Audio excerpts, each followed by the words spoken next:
make me go crazy. Life lately, but no, can't fake, you know. Gotta mold this clay, let go. Can't fake, you know. Gotta mold this clay, let go. Wiggle, what I saw, what you see. As I win, not a draw. That's the lead. If the fam ain't up to, that's a flaw. And you might. On this episode of Molding the Clay podcast, we're sitting down with Chef AK as we discuss grief to resurrection, living authentically without compromise. Let's get into it. Welcome back to the Molding the Clay podcast, y'all. Hey, babe. Hey, how you feeling? Good. Good. You look good. Girl, you look good. Y'all. That weave with that bust down. Do some wonders. You weren't supposed to tell nobody that. I'm sorry, babe, but you look damn good. Thank you, So, baby. y'all, I hope y'all checked out our last episode when we had Short and Sweet and we talked about spinning the block, y'all. 4 times, baby. 4 times. Have you ever spent the block that many No, times? I ain't spent the block not one time, baby. I haven't either. Not one time. Yeah, I haven't either. Yeah. But hearing their story, though, I think kind of inspired some people. Absolutely. We got a lot of great feedback on that episode that gave people some hope to spin the block. Yeah. So, but y'all, let's get into it. Today's guest is the definition of a vibe. A true Capricorn at heart, grounded by faith, driven by purpose, and deeply intuitive. She is a chef who dishes. Don't just feed the body, they tell stories. An entrepreneur with a clear vision, a connector of people, and the host of some of the most joyful karaoke nights that you will ever experience. She brings energy wherever she goes, lively energy, and carries a heart that's big enough to hold space for everyone around her. She's a vessel, a voice of wisdom through life's ups and downs, and someone who is here to inspire, uplift, and create. Yes. Y'all help me welcome the one and only AK to the Mold the Clay podcast. What's going on, family? Well, appreciate you. I almost like who she talking about. I'm talking about you. That all right there. You look good. I appreciate you. Y'all How look you amazing. feeling? I feel wonderful. Awesome. I feel wonderful. Y'all look grown and sexy still. I like that kind of carrying on. I like that kind of carrying on. We appreciate Y'all don't know that. this, but we had AK on our very first season. That was how many years ago? When 5. we first started. Yeah, when we first started. Yeah. We had you on that first episode. We done came a long way, huh? A long way. Okay. Tell the people how long we done came. Y'all done came through some real grown stuff. I'm sitting here and check out my glass of wine. I like this kind of carrying on now. Because at first I think we was doing tequila shots. Yes, we were. Yeah, we were. Oh. I don't even know how that was a party. That was a party. Hey, that was a party. We had a good time. It was a party. But it's definitely a pleasure to have you back. Thank you for having me. Yeah, For sure. absolutely. So on this episode, y'all, we are going to discuss from grief to resurrection, living authentically without compromise. On this episode explores how faith, resilience, and authenticity can guide you through grief, heartbreak, and self-betrayal, and into a season of true joy, confidence, and unapologetic living. Come on, living. Come on now. Come on, You got to live. So, AK, how would you describe your life beyond the titles and roles? I'm real easy. Easy. My life behind just to wake up every morning is a blessing. So I figure if God allows that, then I get to do what I need to do again, and living in my true authentic skin and within the barriers of my mind of what we were conditioned to believe. So my everyday is easy. I wake up with a new perception and new grace every day, and that's how I move throughout the day and try to exude and show that to others that I may encounter. So you always dropping jewels and giving great wisdom as long as I've known you. Who did you get that from? I know you speak very highly of your grandparents and your grandparents raising you. Tell us a little bit of backstory or how that shaped you. Absolutely. My grandparents were amazing people. You know, a lot of times when, as you're going through life, you look at celebrities on TV and, you know, things that you see with all the glitz and glamour and things like that.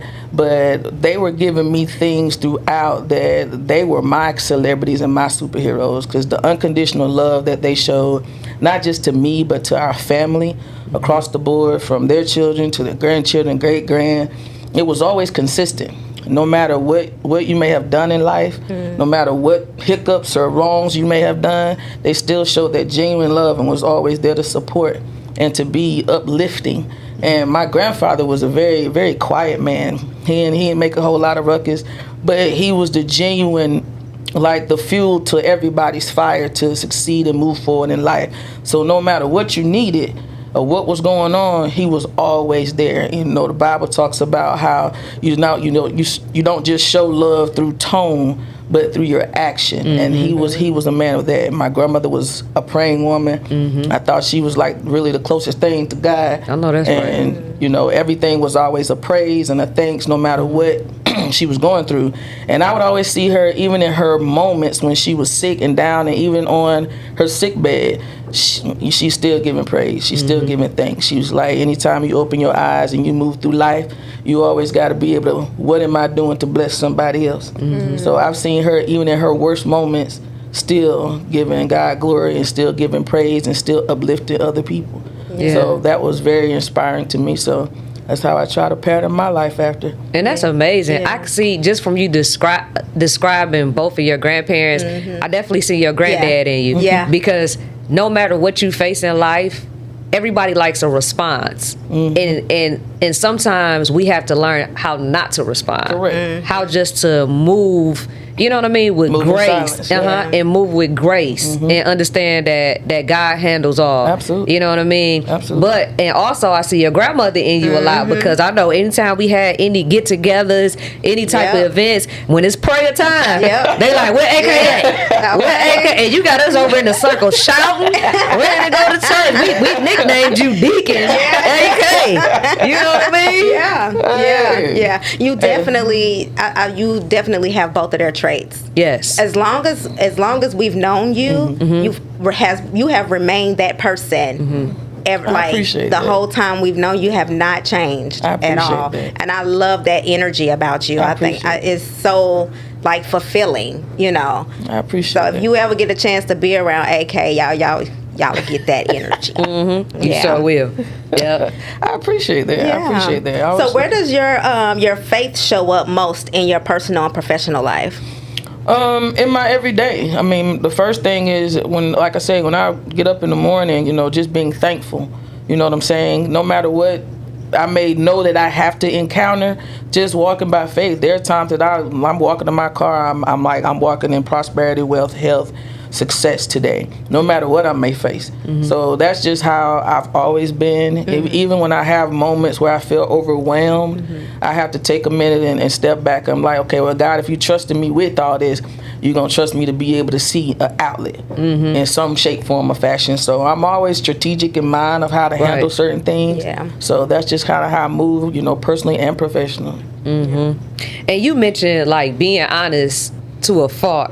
So were there ever a time when honesty cost you something but also freed you from something in the same sense? Yes. I would say being like in encounters or relationships or things like that, still having a standard. Standing your truth.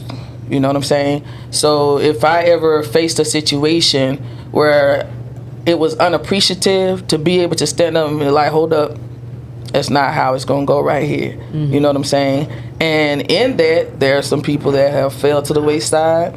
There are some people that have like, you know, I can respect that at a later time or whatever. But as you mentioned, what you see is what you get.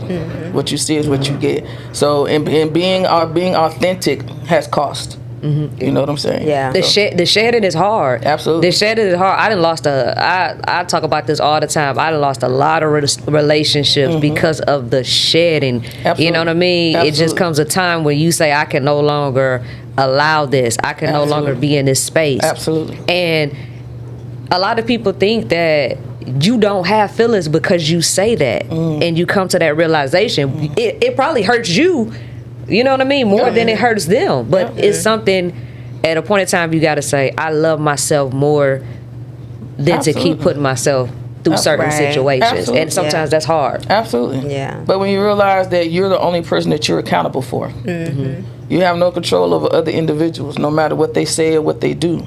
And knowing that I only have control over me, no matter what, if any infliction or happiness, sadness, whatever, I'm the only person that has to carry that emotion.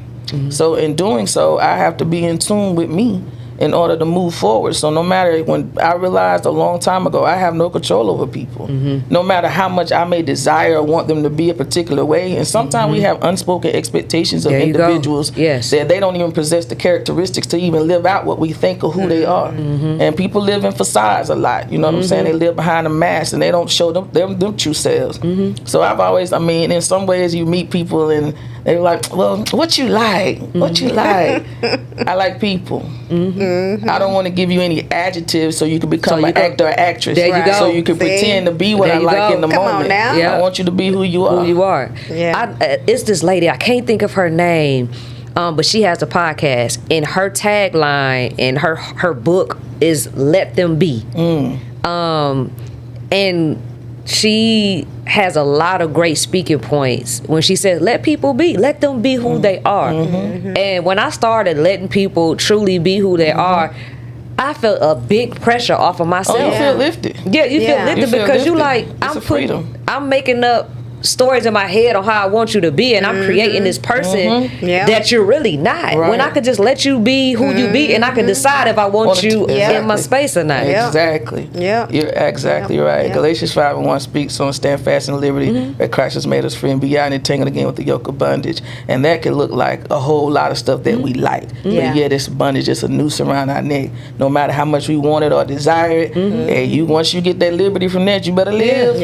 You better fly. And a lot of times, not even just relationships and friendships with our kids. Like we have this expectation as parents, like I wanted this life for you, you this. And me, even as a parent, I had to be like, Clay, that's their life. Like all you can do is just be there. Try to guide them. But that's it. But whatever they choose to do, that's not only, don't carry that burden. Like let them be. And when I started doing that, let me tell you how stress-free I've been. That part. Okay? That whole part. That whole entire part. Yeah, you gotta let people be who they are. Because they're human, and we live out certain things with people because of the love that we have for them. So of course you're gonna push and want the best for those individuals that you feel is the best. But that might not even be their choice. You know what I'm saying? But so once you, like I say, it doesn't matter. We put certain characteristics with titles and label, whether it be mom, dad, sister, brother. We feel like they should behave in a certain way based on those titles, but they're individual people, and then respecting those differences. That's one thing I learned, respecting those differences. Just because I have a choice to be who I am and do what I do, you have that same right and that same choice by the same measure. And because we have differences doesn't mean we have to have animosity. We have to, like, we just say, hey, this ain't work out. I respect you, you respect me. You know, we go our separate ways, friendships, relationships, you know what I mean? But there's no animosity. Because I once upon a time shared the space with you. Absolutely. You know what I'm saying? Absolutely. That's true. Absolutely. That's true. So, what did it look like for you to wear a smile in public but cry in private?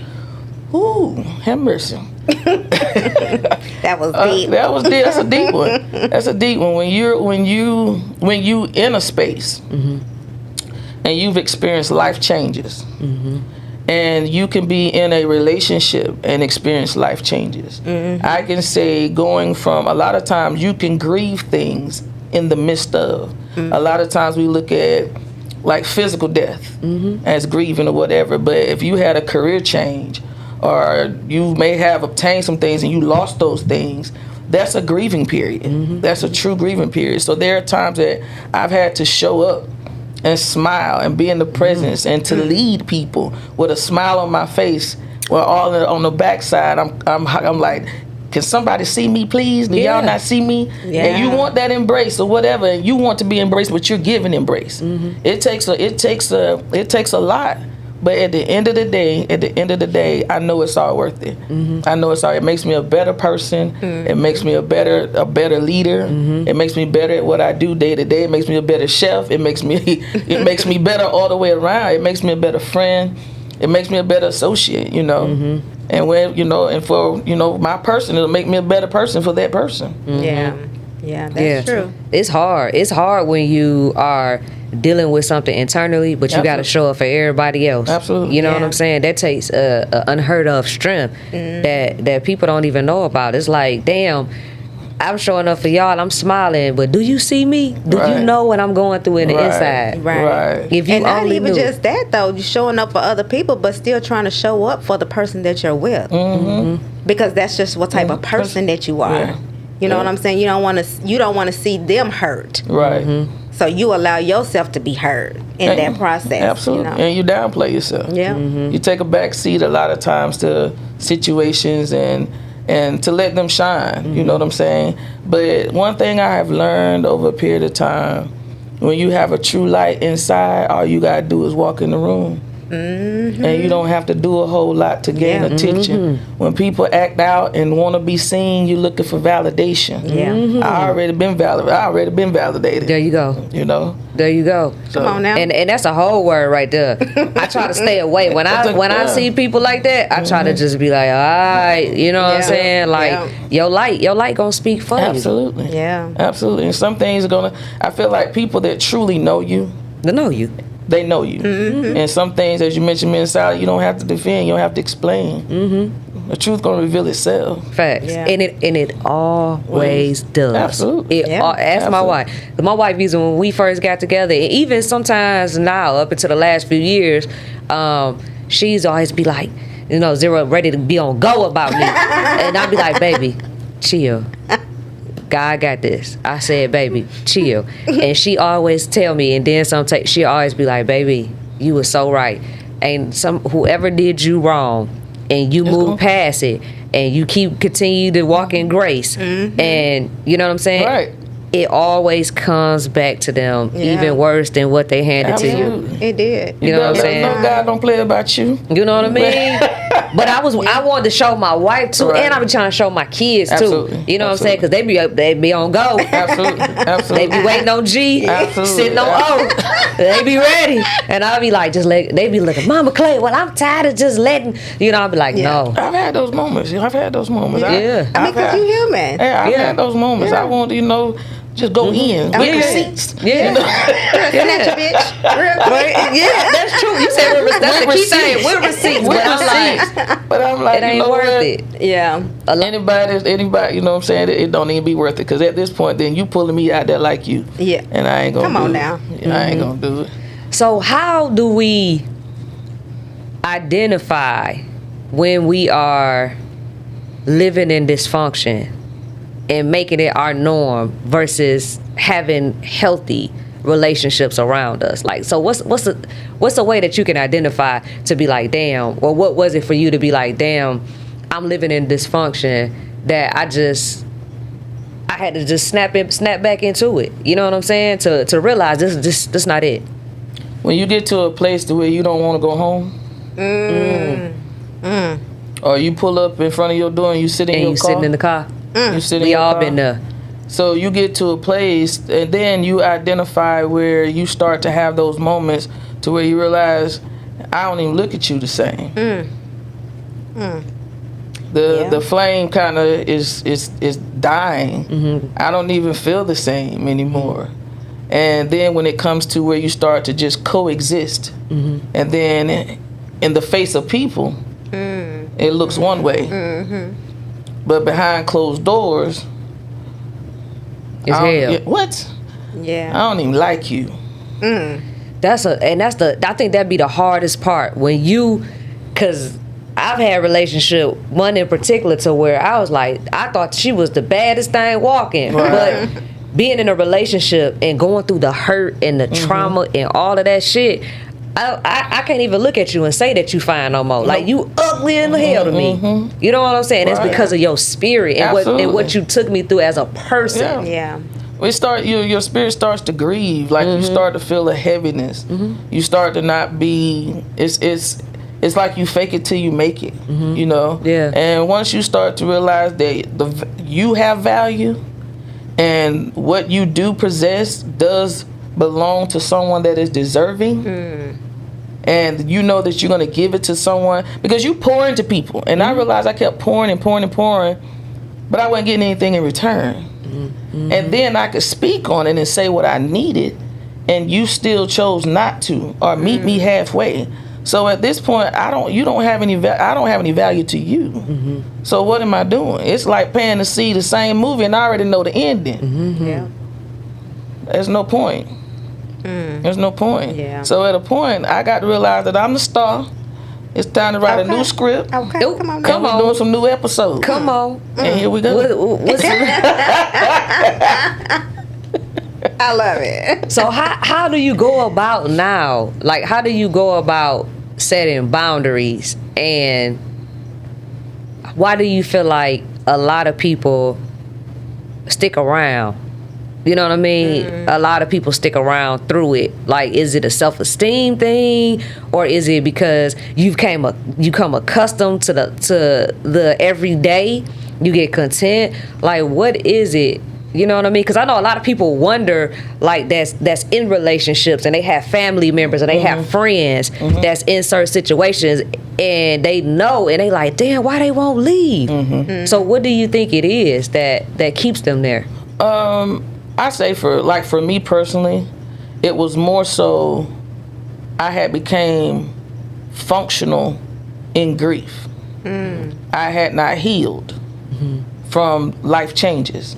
So there's things called trauma bonds, and you That's a real thing. you connect with people in a space that you are already in, and you don't recognize it. Sometimes it happens very subtle, and in those connections, you don't. Sometimes it be too late. You just realize something ain't lining up. It don't feel right. A lot of times it don't feel right, but at the same time, you still like, well, dang, I done told this person I love them. Let me see how I can show them I love them. But I can love you and not entertain you. Right. Yeah. And until you get to that space to realize that, and it's that you will function in it. Yeah. But you have to be healed.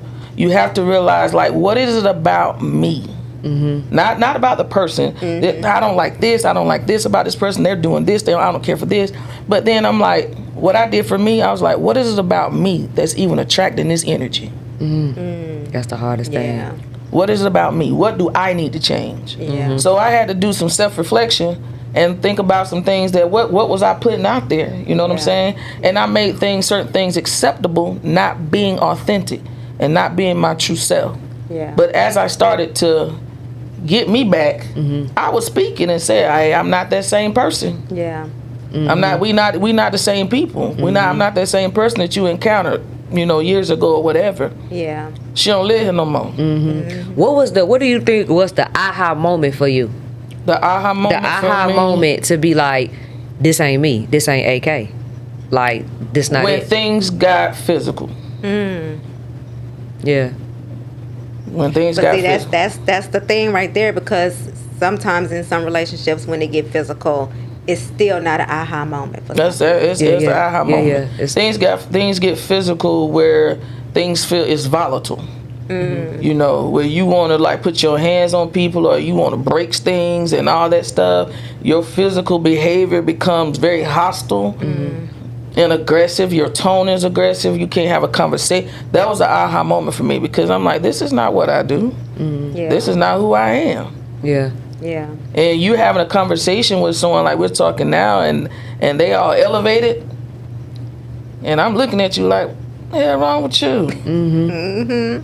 Yeah. Yeah. My voice is not escalated. I'm trying to figure out what the hell. What's going on? Right. Yeah. Yeah. So then I'm like, you know what? I'm good on that.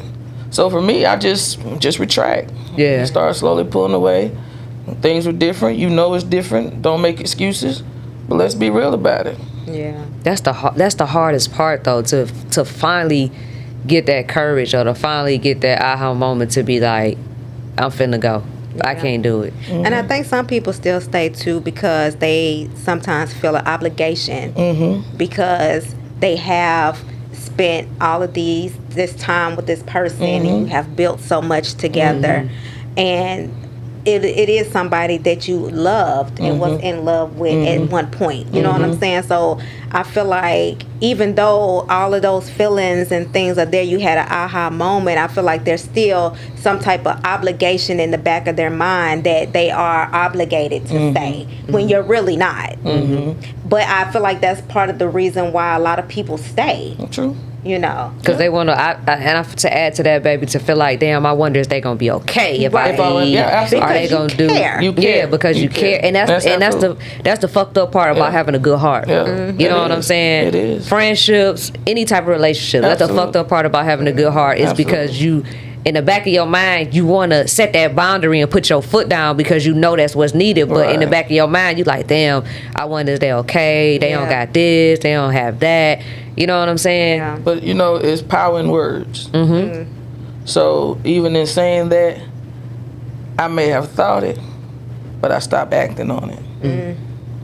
That was a change. I can only speak for me. So sometimes we all have those thoughts, like, are they going to be okay? Well, dang. I guess I could try. You know, I guess I stopped acting on it. I had to really, I started talking to myself when it came to certain things and people. And at a point, you realize your worth. I'm not going to say, I'm at a point now, I don't want to don't deal with me because you're trying to tolerate me. If I'm not in a space where I can't be celebrated, I don't need to be there. Yeah. I feel that. Yeah, that's true. Like, celebrate me. Give me the energy that I give you, or better or more. Because a lot of time relationship, you might be having a rough day, a bad day, so you ain't gonna be able to give me what I give you. You know what I'm saying? You gotta have a safe space. There you go. You gotta have a safe space. If you're moving forward with your person, you should have that should be a safe space, whether it be in a word, or that person can give you a look or a touch to let you know that everything is good. I got you. No matter what you facing. You know, that person should be able to feel your heaviness, to be able to see something on your countenance, to be like, you know what, I need to tap in with Bae right now and see what's going on. How can I shift this? You know, if it's nothing but to listen, you know. But to understand, you know what I'm saying, to be able to be able to move forward in that, your person, there's got to be a safe space. But that goes back to what you said in the beginning when you talked about, I'm smiling, I'm happy, but do you see me? Absolutely. So your person has to be able to see you. Absolutely. Like, something ain't right. My baby mood off. My baby doing this. You know what I'm saying? To know what it is that you need in that moment. That's good. Or ask, how can I support you? Absolutely. What do you need from me? Absolutely. Yeah. Absolutely. Because if you're not in tune with your partner, that says a lot. Absolutely.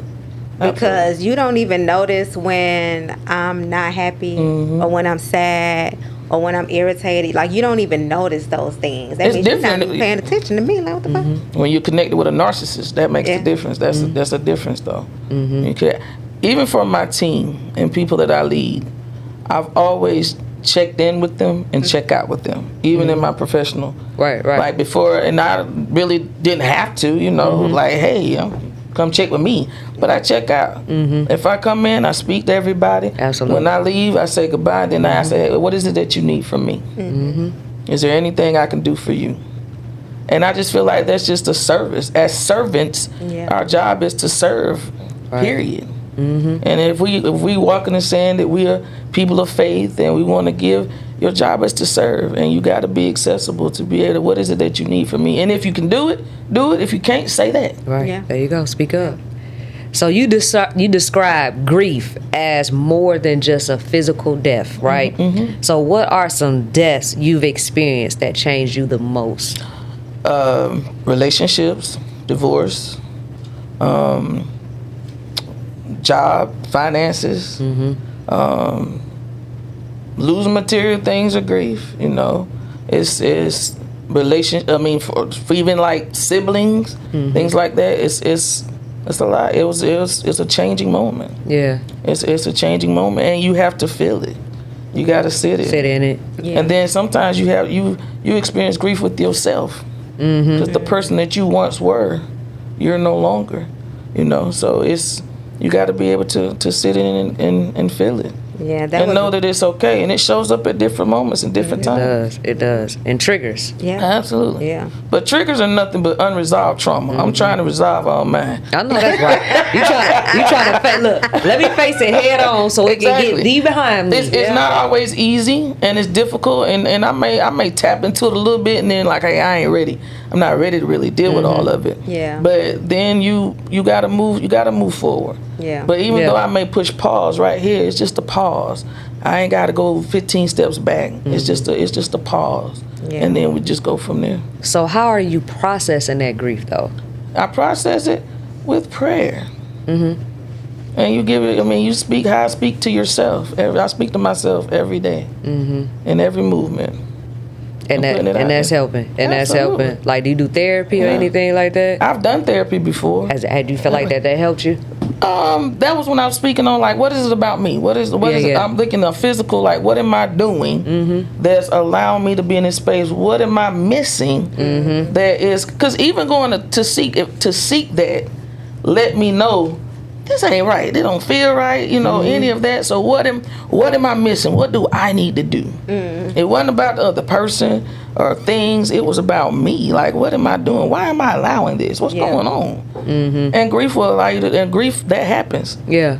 It happens. Yeah, it does. It sure do. It definitely do. Yeah, people don't understand relationships are like that. When you leave a relationship, it's like a death. Like that's what one of my really good friends' mama told me when I went through my only divorce. When I went through that relationship. You better say only. Yeah, only. Okay. Only. I'm claiming that because you know I was about to say first. I was about to say first divorce, but that's the only divorce. There you go. When I went through the only divorce, my best friend at the time, mother, said that it's like a death. It is. She was like, Clay, feel everything. She was like, it's like a death. You actually mourning somebody that's still alive, that you build a life with. So sit in it, process it. It's hard when with that person, and then if there are children involved. Yeah, that's the biggest piece. That was the hardest thing for me. The hardest thing for me is to be able to have to grieve that,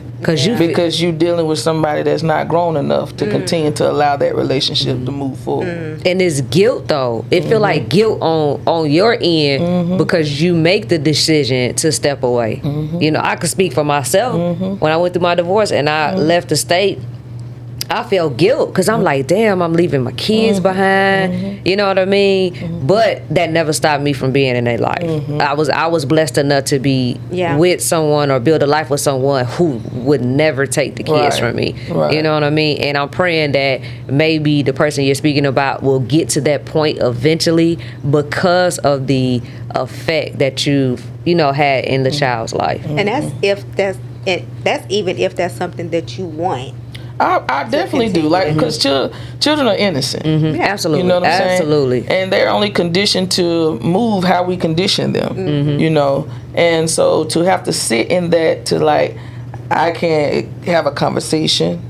I can't, still let them know that I love them. I can't express that. No matter what has happened, I'm here. And for them to know that and feel that, because it's an experience for them as well. Yeah. Oh, yeah. If they got to put on a facade or feel, or, they got to internalize things. It's a lie. But that just comes with individuals that are just selfish.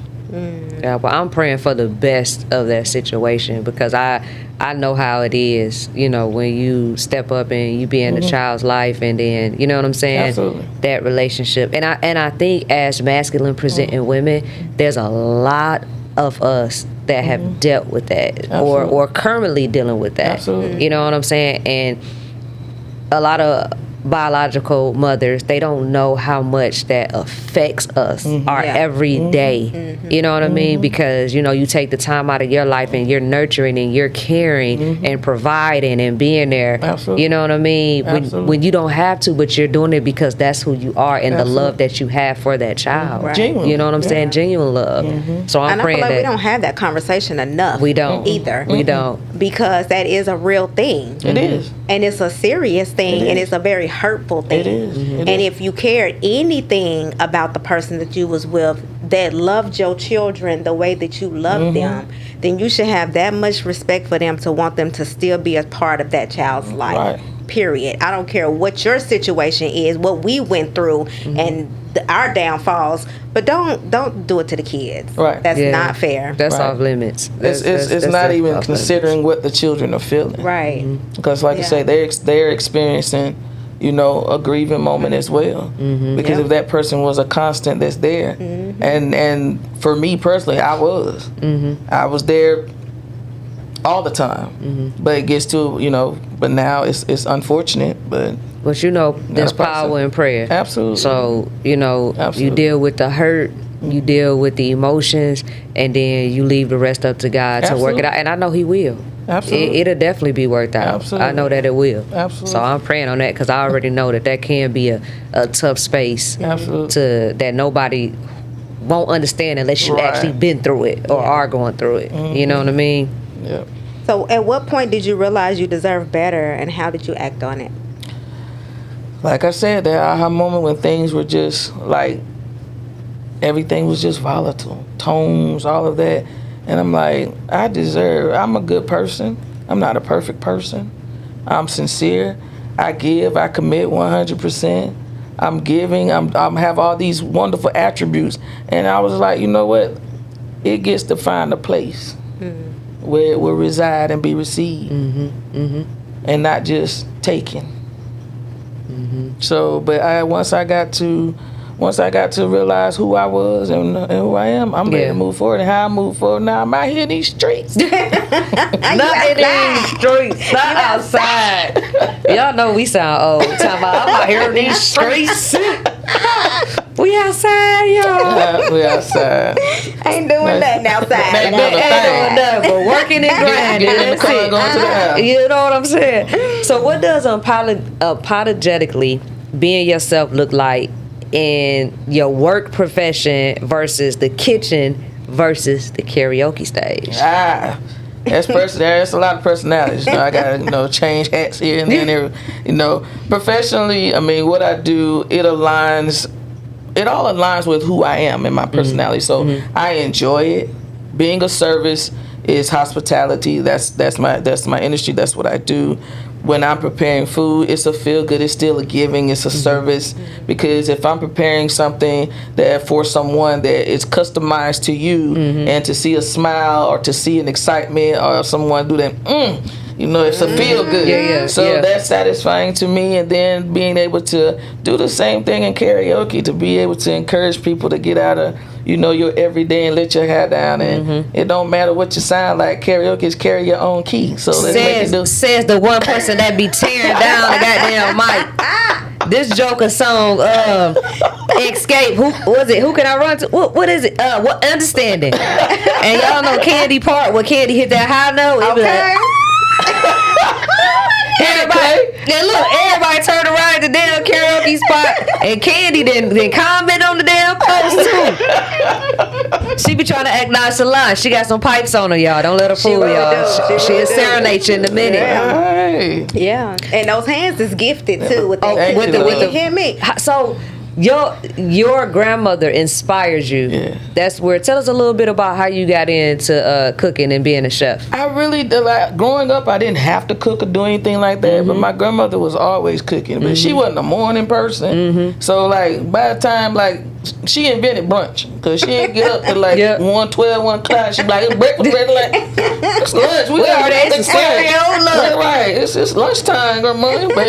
But and then having late dinners, but just being in that space with her and seeing the joy that she had preparing food for the family, and then she would be in there, she listening to her gospel and she singing, she cooking and she shouting, and it's all because maybe that's why the food tastes so good. Maybe the love, the love, blessed oil on it. There you go. The Holy Ghost chicken or something.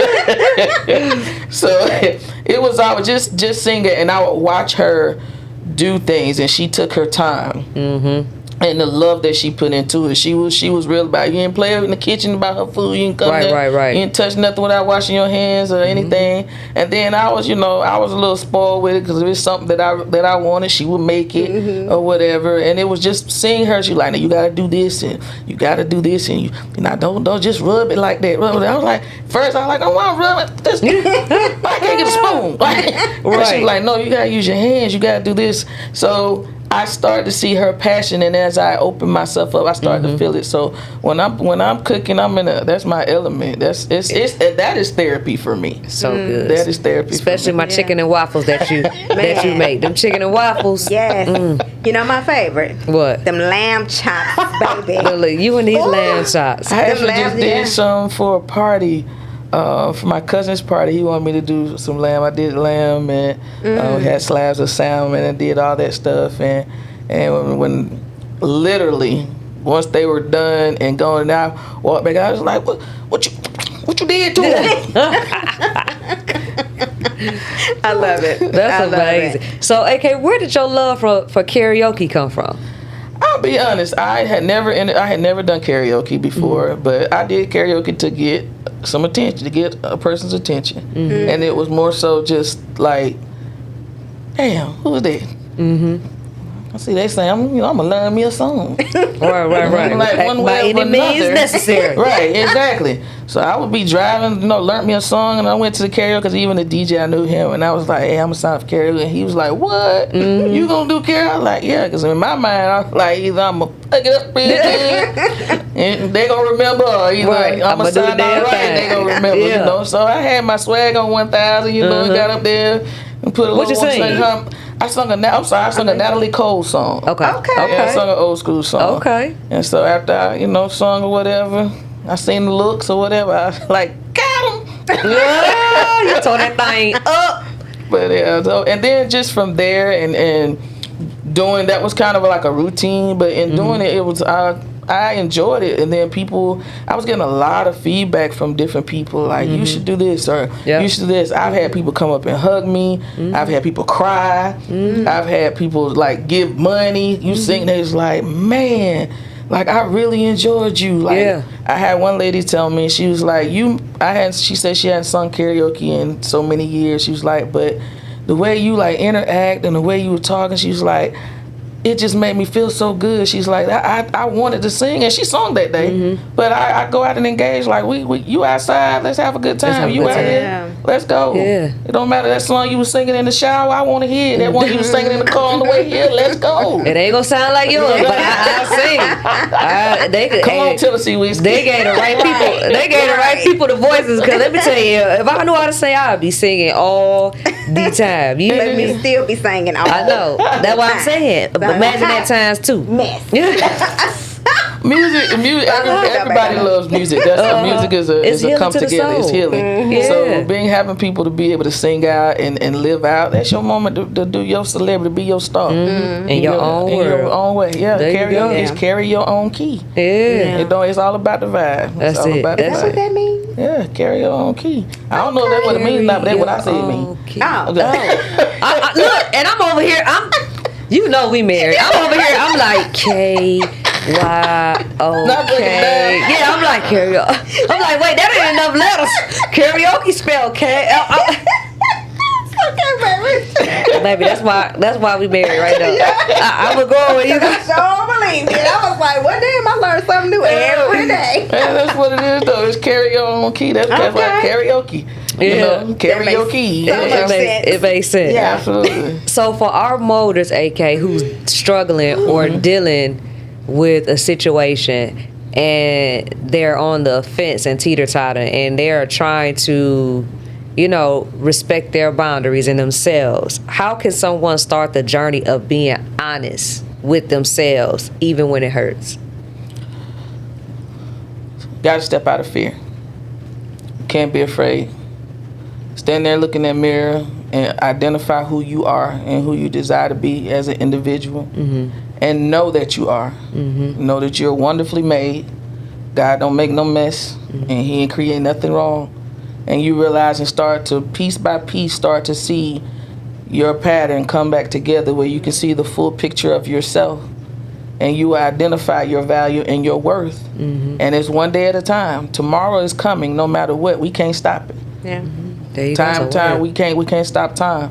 So as you move forward in your everyday, you wake up, you speak positive to yourself, believe in yourself. If nobody else believe in you, and you move forward. You take it one day at a time. It don't happen overnight, but it's gonna happen, and you just gotta believe it and walk by faith.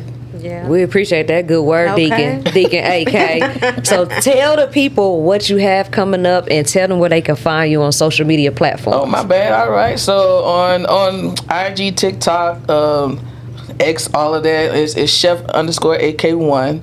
You can follow me on all those, and it's Chef AK Adelina Kelly on Facebook. Every Sunday I host a day party at Swig's Lounge. We start at 2, karaoke starts at 2, and then we turn up in a whole party. Yeah. So I always put things on IG, so follow me on IG. I post all the flyers, things like that going on. I have activations happening on F&B at the Moxie Hotel in Midtown here. Okay. So we have activations karaoke on Saturdays. Okay. So if you're looking to get out on a Saturday night, come check us out. That's I You like don't the necessarily- Moxie. Yeah, you don't necessarily have to be a guest. You can come and chill out, hang out with us and things like that. So all the time, and if you need some catering, you Elena Kelly at lwillies.com. Yes. You go on L Willie's website, and I got you. I do private chefing. I do all like banquet caterings, all of that.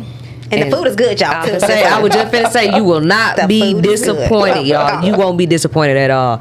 Good deal. It was such a pleasure Thank y'all for having me. you on the Mo and Clay Thank you, podcast for the man. second time. I appreciate it. I felt all grown and everything. We thoroughly enjoyed the Yeah. conversation. We Yeah. did. I feel like did. somebody actually learned something today. Absolutely. Oh, that's a good If deal. they sit and listen, Good deal. they gonna get something. Okay. From it. Absolutely. Okay. Well, that's our time, y'all. We appreciate y'all tuning in to the Mo and the Clay podcast. Y'all have a good night. Y'all know our motto: keep love and God in everything you do, and your path will be elevated like no other. Until next time, y'all. We out. No, can't fake, you know. Gotta mold this clay. Let go. Can't fake, you know. Gotta mold this clay. Let go. Wiggle, what I saw. We see. As I win, not a draw. That's the lead. If the fam ain't up to, that's a flaw. And you might have to take a loss.